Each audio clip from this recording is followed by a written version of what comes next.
محترم عزیز دوستو، السلام علیکم ورحمۃ اللہ تعالی وبرکاتہ۔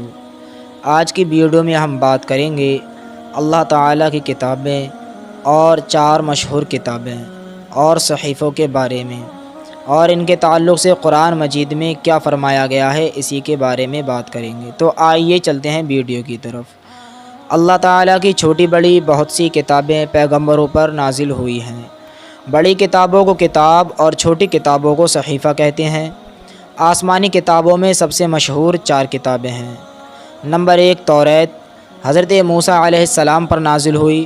نمبر 2 زبور، حضرت داؤد علیہ السلام پر نازل ہوئی۔ اور نمبر 3 انجیل، حضرت عیسیٰ علیہ السلام پر نازل ہوئی۔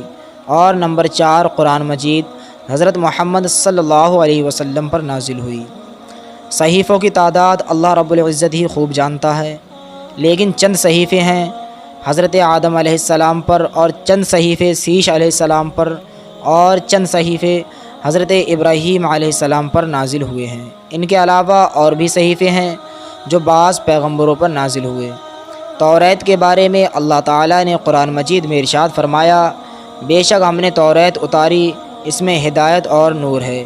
زبور کے بارے میں فرمایا، ہم نے داؤد کو زبور دی۔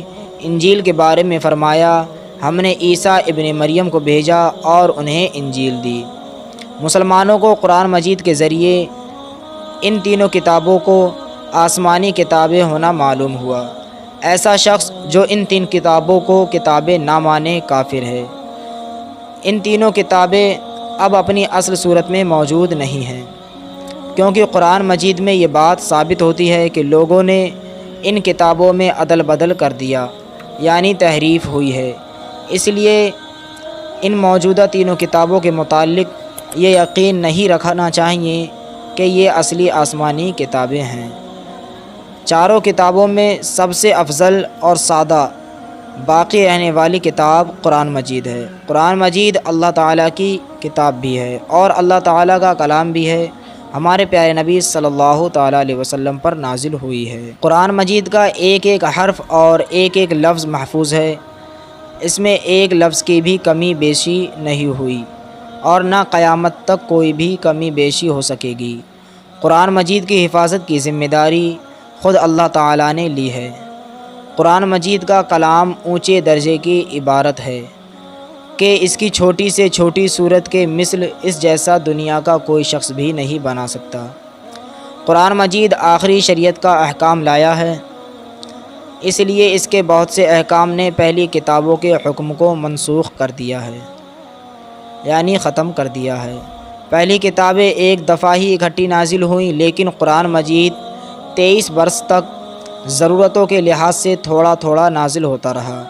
آہستہ آہستہ اور ضرورتوں کے وقت اترنے کی وجہ سے لوگوں کے دلوں میں اترتا گیا، اور سینکڑوں اور ہزاروں آدمی اس کے احکام کو قبول کرتے گئے اور مسلمان ہوتے گئے۔ قرآن مجید ہزاروں اور لاکھوں مسلمانوں کے سینوں میں محفوظ ہے، اور سینہ بسینہ حفاظت رسول اللہ صلی اللہ تعالیٰ علیہ وسلم کے مبارک زمانے سے آج تک برابر چلی آتی ہے، اور انشاءاللہ قیامت تک جاری رہے گی۔ قرآن مجید کے احکام ہر زمانے اور ہر قوم کے لیے مناسب ہیں۔ دنیا میں کوئی ایسی قوم نہیں ہے وہ قرآن مجید کے احکام پر عمل کرنے سے عاجز، اور کیونکہ قرآن مجید کے احکام ہر زمانے اور ہر قوم کے لیے مناسب ہیں، اس لیے قرآن مجید نازل ہونے کے بعد کسی دوسری شریعت اور کسی دوسری آسمانی کتاب کی حاجت باقی نہیں رہی، اور رسول اکرم صلی اللہ تعالیٰ علیہ وسلم کی رسالت تمام دنیا کے لیے عام کر دی گئی۔ اللہ تعالی ہمیں قرآن مجید کی تلاوت اور اس کے حکم پر چلنے کی توفیق عطا فرمائے، آمین بجاہ سید المرسلین۔ اسی طرح کی جانکاری حاصل کرنے کے لیے آپ ہمارے ساتھ جڑے رہیں اور ہمارے چینل کو سبسکرائب کرنا نہ بھولیں۔ السلام علیکم ورحمۃ اللہ تعالی وبرکاتہ۔